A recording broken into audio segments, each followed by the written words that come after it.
31st night కి farm house book చేసుకుని friends తో ఎంజాయ్ చేయాలనుకుంటున్నారా? అయితే వెంటనే డోసే యాప్ ని డౌన్లోడ్ చేసుకుని బుక్ చేసుకోండి. నమస్తే రమ్మగారు. నమస్తే జయ. కథా సరిసాగరం నుంచి ఏదైనా ఒక కథ చెప్తారా? చాలా చెప్తున్నాం కదా. అవును, కొంచెం గ్యాప్ వచ్చింది. నరవాహన దత్త చరిత్ర అవన్నీ అందులోంచే చెప్పాం. ఎంత మంచి మంచి కథలు రమ్మగారు. చాలా మంచి కథలు. అవును. అనురాగపర, విదూషకుడి కథ అవన్నీ అందులోంచే చెప్పాం. కదలి గర్భ కథ చెప్తాం. పూర్వమట మృకండురు అని ఒక మహర్షి ఉండేవారు. వింధ్యాటవిలో ఆయనదే సొంత ఆశ్రమం కూడా ఉండేది. చాలామంది ఉంటూ ఉండేవారు. ఈయన చాలా తీవ్ర తపస్వి. ఆకాశంలో తల్లకిందులుగా ఉండి తపస్సు చేసేవారట. అయితే ఎంతకాలమో తపస్సు చేసిన తర్వాత ఒకనాడు ఆయన తల్లకిందులుగా పద్మాసనం వేసుకుని తల కిందకి పద్మాసనం పైకి ఉందన్నమాట. తపస్సు చేసుకుంటూ ఉంటే అప్సరస అయిన ఘృతాచి అటు ఆయన ముందు నుంచి వెళ్ళిందట. ఘృతాచి అనే పేరున్న అప్సరస ఉంది కదా. అయితే ఎప్పుడూ లేనిది ఆయనకి ఆవిడని చూసేసరికల్లా ఒక మనసు చెలించింది. అలాంటివి జరుగుతాయి తీవ్ర తపస్సులో కూడా. అయితే ఆయన వీర్యం పడిపోయిందట. ఆ పడటం ఏమైంది, ఈయన ఆకాశంలో ఉన్నాడు కదా, అప్పుడే పుష్పించిన ఒక కదలి అంటే అరటి చెట్టు మొవ్వులో పడిందట. ఈయన తపస్వి అవటం వల్ల ఆ పడినది స్త్రీ శిశువుగా రూపాంతరం చెందింది. ఆడపిల్ల అయిందట. ఆ అరటి చెట్టు మొవ్వులోంచి పుట్టింది కాబట్టి కదలి గర్భ అని పేరు పెట్టారట పాపకి. ఆయన ఇట్లా తన వల్ల ఇలా శిశువు రూపొందిందని ఆయన దిగి వచ్చి ఆ శిశువుని తీసుకున్నాడు. తీసుకుని తన ఆశ్రమంలో ఉన్న తపస్సులందరికీ అప్పచెప్పాడు. ఆ కదలి గర్భని ఈ మృకండాశ్రమంలోనే అమ్మాయి పెరిగేది. ఎంతో చక్కటిది. మరి ఘృతాచి అప్సరస కదా, ఆవిడ మహాసౌందర్యవతి. దానివల్లే కదా ఇలాంటిది జరిగింది. అయితే ఈ అమ్మాయి చక్కగా పెరిగి బాగుండేది, అందంగా ఉండేది. కదలి గర్భ అని పిలిచేవాళ్ళు. అదే కదలి గర్భ. కదలి అంటే అరటి మొవ్వులోంచి పుట్టింది. అయితే ఆ ప్రాంతానికి చెందిన మహారాజు ఒకరు ఇక్కడికి అడవికి వచ్చి ఈయన మహాద్భుత సౌందర్యవతిగా ఉన్న ఈ కదలి గర్భను చూసి వ్యామోహం చెంది పిల్లని వివాహం చేసుకుంటానని ఋషినే అడిగాడు. అడిగితే సరే రాజు అడిగాడు, కాదంటవెందుకు, కణ్వాశ్రమంలో శకుంతలని దుష్యంతుడు వివాహం చేసుకోవాలా, అంతే, అలాంటిదేనని భావించి ఆయన ఈ కూతుర్ని ఈ పిల్లని ఆయనకి ఇచ్చి వివాహం చేయటానికి ఒప్పుకున్నాడు. ఈ ఘృతాచి ఆమె స్నేహితురాళ్ళు అందరూ వచ్చారట, దేవకాంతలంతా వివాహానికి. మరి తమలో ఒకదాని వల్ల పుట్టింది కదా ఈ పాప, గర్భం కాకపోయినా ఆమె వల్లే కదా ఇది జరిగింది. వాళ్ళంతా వచ్చి పిల్లని చక్కగా అలంకరించి ఎంతో ఆదరించి చాలా ప్రేమపూర్వకంగా వివాహం జరిపించారు. అయితే ఈ కదలి గర్భని రాజుగారు తీసుకెళ్ళేటప్పుడు వాళ్ళు ఏం చేశారట, కొన్ని ఆవాలు అమ్మాయి చేతికి ఇచ్చారట. నువ్వు వెళ్ళే మార్గం అంతా ఇవి వేసుకుని వెళ్ళు, నీకేదైనా సమస్య వస్తే ఈ ఆవాలు నీకు దారి చూపిస్తాయి అని చెప్పారు. ఆమెకి ఒక చిన్న మూట ఇచ్చిన ఆవాలు పట్టుకుని ఈ కదలి గర్భ రాజుగారింటికి వెళ్ళిపోయింది. తీసుకుపోయాడు. తీసుకెళ్తే రాజుగారికి పెద్ద భార్య ఒక ఆవిడ ఉంది. ఇవి 2, 3, 36 అప్పట్లో అలా జరిగేది. దక్షిణ నాయకులుగా ఉండేవాళ్ళు రాజులు. సరే ఈ వెళ్తూ ఈ అమ్మాయి ఏం చేసింది, ఈ ఆవాల సంచికి చిల్లు పెట్టి సన్నగా కారేలా చేసి దారంతా ఆవాలు పోసుకుంటూ రాజ్యానికి వెళ్ళిపోయింది. వెళ్తే వాళ్ళందరూ బాగా ఆదరించారు. పెద్దరాణి గారికి ఒళ్ళు మంటగా ఉండేది. ఈ సౌందర్యవతి అయిన చిన్నపిల్లని ఈయన అడవిలో నుంచి తీసుకొచ్చాడు. దీనికి అమ్మలేదు, అయ్యా సరైంది కాదు. మరి ఏమనిపిస్తుంది, అమ్మాయి ఎట్లా పుట్టిందో అనేది తెలిసింది కదా. ఒక వెగటుగా ఉండేది. రాజుగారు పరమ ప్రీతిగా ఉండేవాడు కదలి గర్భ పట్ల. ఆయన ఎంతసేపు ఆ అమ్మాయి వ్యామోహంలో పడి చిక్కుకుపోయినట్టు కనపడేసరికి ఈ మహాదేవికి నచ్చేది కాదు. పెద్ద ఆవిడికి ఆవిడ ఏం చేసింది, ఒక కాపాలికని పిలిచిందట. కాపాలిక అంటే వృద్ధ తాపసి ఒక ఆవిడ. ఈ ఏమంటారు, రకరకాలమైన అంటే క్రూరమైన శక్తుల్ని సాధించిన వాళ్ళు కాపాలికులు అంటారు. పిలిచి ఎలాగైనా సరే ఈ కదలి గర్భని తప్పించు అనేసరికి ఈ తాపసి ఏమనుకుంది, మనతోటి ఏమవుతుంది, ఋషి పుత్రిక అని చెప్పి ఆ రాజుగారికి సేవించేటువంటి ఒక మంగలివాడు, వృద్ధ నాపితుడు అంటారు, ఆ నాపితుడిని పిలిచి, అరే ఎట్లాగైనా సరే ఈ యువరాణిని ఈవిడ్ని తప్పించాలిరా, రాణిగారు చాలా ఆసక్తిగా ఉంది ఈ పిల్లని తప్పించడం పట్ల, ఏదైనా ఒక సలహా చెప్పమంది. వాడనుకున్నాడు, ఏమిటి లేనిపోని పాపం, ఈయన పోయి పనిమాల అడవిలో నుంచి ఆ పిల్లని తెచ్చుకోవటం ఎందుకు, అదే కదా. ఋషికుమార్తెని తీసుకొచ్చిన తర్వాత ఈవిడికి ఇంత కుళ్ళు రేపేలాగా ఎందుకు ప్రవర్తించాలి, రేపొద్దున ఏదైనా తేడా వస్తే రాణిగారు బాగానే ఉంటుంది, నేను కదా మధ్యలో దొరికిపోతాను.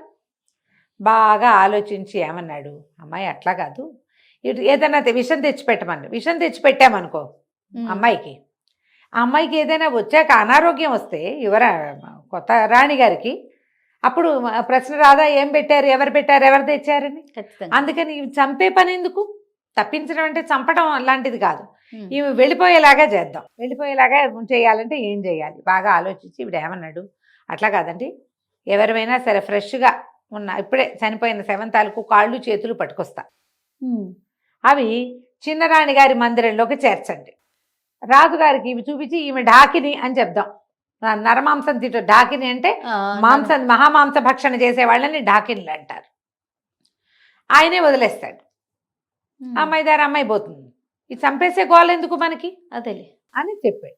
రేపొద్దున ఏదైనా తేడా వస్తే నన్ను అడిగితే నేనేం చెప్పచ్చు అంటే, పెద్దరాణి గారు చంపేయమన్నారండి, అలా కాదు కనీసం బతుకుంటారు అని చెప్పి ఇలా రక్షించానండి అని చెప్పి కూడా మనం బహుమతులు పొందొచ్చని ఆలోచించి కాపాలికకి చెప్పాడు, ఆ అమ్మాయి మీద విష ప్రయోగం చెయ్యొద్దు, ఆ విషయాలు నేను దాను. అప్పుడు నాభి అని దొరికేదట ఒక రకం, ఆ నాభి నలకంత చీమ తలకాయంత నాభి తగిలిస్తే మన సైనైడ్ లాంటిది నాభి అంటారు దాన్ని, అలాంటివి చెయ్యొద్దు, పంపించేద్దాం. ఒకవేళ తప్పి తగిలి ఈమె కనుక గర్భవతి అయిందనుకో మనకు తెలియకుండా, ఈ నాభి వల్ల తల్లి పిల్లకి ఏదైనా అయితే 2 పాపాలు వస్తాయి మనకి, మంచోడు అన్నాడు. అనేసరికల్లా కాపాలిక ఒప్పుకుంది. వీడేం చేశాడు, ఈ మన రకరకాల శవాలు అవి కొట్టుకొస్తుంటాయి నదుల్లో, ఈ సైనికులు వాళ్ళు వీళ్ళు చూసి పంచనామాలు నిర్వహించి ఎవరి తాలూకు ఏమిటి కనుక్కుంటారు. వీడు అది కాకుండా ఒకళ్ళిద్దరు సైనికుల్ని మంచి చేసుకుని ఏదో పని ఉందని క్రియ ఉందని చెప్పి దొరికిన శవంతాలకు కాళ్ళు చేతులు పట్టుకొచ్చి కాపాలికకి అప్పచెప్పాడు. ఓహో. ఈవిడేం చేసింది, ఓ 2 చెలికెత్తల్ని మంచి చేసుకుని యువరాణి ఈ చిన్నరాణి గారి మందిరంలోకి అవి చేర్చాక రాజుగారు పెద్దరాణి దగ్గర ఆవిడ వంతుంది, వారానికి ఒకసారి 2 సార్లు వచ్చేసరికల్లా ఆవిడంది, క్షేమంగా ఉన్నారా, మిమ్మల్ని చిన్నరాణి ఏమి చేయలేదు కదా, నన్నేం చేస్తుంది, అట్లాంటి పిచ్చిబాగుళ్ళు మాటలు మాట్లాడుతున్నాం అంటే, అయ్యో మీకు తెలీదు, అమ్మాయి మహామాంస భక్షణ చేస్తుందండి, ఆ అడవిలో ఉండగా సులువుగా ఉండేది, ఇక్కడ ఏం చేస్తోందో, ఏమీ దొరకకపోతే మిమ్మల్ని కొరుక్కుని తినేస్తోందేమోనని అన్నది. అనేసరికి ఆయన నిర్ఘాంతపోయాడు, చిచ్చి అట్లాంటి కదలి గర్భ అట్లాంటిది కాదు, మృకండ మహర్షి కూతురు, ఆ అమ్మాయి అట్లా ఎందుకు చేస్తుంటే కావాలంటే మీరు గదులు చెక్ చేసుకోండి, పరీక్షించండి అని. ఈయన ఏం చేశాడు, పరీక్షించాడు. ఈ రాత్రి తెల్లవారేసరికల్లా కాళ్ళు చేతులు తరిగి ఉన్నాయి, ముక్క చక్కగా ఉన్నాయి, ఇంకేముంది నానా మాటలు అన్నాడు. ఈ కదలి గర్భకి ఆయన ఏం మాట్లాడుతున్నాడో తెలియలేదు, రావడం మానేశాడు. ఆవిడకి మొహం చూపిస్తే కొరుకుని తినేస్తుందేమోనండి. 3-4 రోజుల తర్వాత ఈ అమ్మాయి కబురు చేస్తే నీ దారి నీది మా దారి మాది అని సమాధానం వచ్చింది. ఈ పిల్ల బెదిరి ఎందుకు వచ్చింది, ఇక్కడ ఉండకూడదని బయటకు వచ్చింది. బయటకు వస్తే ఎక్కడికి వెళ్ళాలి, దారి లేదు తినలేదు, తనకేం తెలుసా, అమ్మాయి అడవిలో నుంచి వచ్చిన అమ్మాయి. కానీ ఊరు బయటికి నడుస్తూ ఉంటే ఊరు పక్కన బాట మీద ఆవాల లైన్ కనపడుతోంది, గుర్తొచ్చింది. ఓహో మనం చల్లినవన్నీ ఆ ఆవాల దారి పట్టుకుని ఆవాల దారి ప్రకారం నడుచుకుంటూ వెళ్ళిపోయి ఆశ్రమానికి చేరిపోయింది. ఓహో, అక్కడి నుంచి చల్లిందిగా. అదే ఇది 4 నెలలు గడిచేసరికి ఆవాలు ఇంత ఎత్తున వస్తాయి కదా చెట్లు. ఆ రోజుల్లో రోడ్డు మీద ఉన్న మొక్కలు ఎవరు పీకేవాళ్ళు కాదు, మొక్కలు మొలిచినవి ఉన్నాయి అంతే. ఇంటికి వెళ్ళిపోయింది. ఇంటికి వెళ్ళేసరికల్లా ఋషాశ్రమం చేరిన కుమార్తెను చూసేసరికల్లా మునిగారికి డౌట్ వచ్చింది, అనుమానం వచ్చింది ఏం జరిగింది అని. కానీ ఆయన దివ్య దృష్టితోటి చూసి, ఓహో ఈ అమ్మాయిని భరించలేక, కొత్తగా వచ్చిన రాణిని భరించలేక పెద్దరాణి చేసిన పన్నాగం ఇది కనిపెట్టాడు ఆయన. కనిపెట్టి నిశ్శబ్దంగా ఉన్నాడు. ఎప్పుడైతే మందిరంలో ఈవిడ రాణి లేదని తెలిసిందో ఆయన భయం వేసింది రాజుగారికి. ఆవిడ డాకిని అని అర్థమైంది, ఏదో తింటోందిగా, మాంసం తింటోందని అనుమానం కదా. ఇప్పుడు వాళ్ళ నాన్నకి తెలిస్తే ఆయనేమంటాడు, అది అందుకని ఇక్కడికి కబురు చేశాడు ఆశ్రమానికి. యువరాణి అమ్మాయి ఇక్కడే ఉంది, మహారాజును రమ్మన్నానని చెప్పమని ఈయన కబురు చేశాడు. మళ్ళీ భయపడుతూ వచ్చాడు రాజు. వచ్చేసరికల్లా అప్పుడు ఈ ఋషి గారు నాయన ఇది జరిగింది, నీ పెద్ద భార్య చిన్న భార్యని ఓడ్చుకోలేక ఇలా చేసింది. ఈమెను డాకిన్ని చేసింది. దేవయోని ఈ అమ్మాయి ఘృతాచి వలన జన్మించింది, పైగా అయోనిజ, ఎవరి మనుషు సంపర్కంతో పుట్టింది కాదు. ఈమె డాకిన్ ఎట్లా అవుతుంది? నువ్వు అదొక ఆలోచన చేసి ఉండాల్సింది కదా. మానవులైతే డాకిన్లు అవుతారు, అదే ఇలా అయోనిజగా జన్మించిన వాళ్ళు సీతాదేవి అయోనిజ. ఆవిడతోటి పోలికే ఈ అమ్మాయి కూడా ఇంచుమించుగా అలాంటిదే. అవును అవును. అనగానే ఈ రాజుగారు చాలా బాధపడిపోయాడు. అయ్యో, ఇంత పొరపాటు జరిగింది, కనీసం నేను ఋషినైనా తలచలేదే. అడిగి అవి చూసేసరికి ఉద్రేకపడ్డాను. మునిగారిని క్షమించమని పదే పదే ప్రాధేయపడి మళ్ళీ చిన్న భార్యను పుచ్చుకుని నగరానికి వెళ్ళాడు కదలి గర్భతోటి. వెళ్ళేసరికల్లా రాణి తిరిగి వచ్చేసరికి వీళ్ళంతా హడిలిపోయారు, తెలిసిపోయిందని. హడిలిపోయారు. అక్కడి నుంచి మెల్లిగా ఆయన ఆను పాను తీశాడు, ఎవరు చేశారు అని.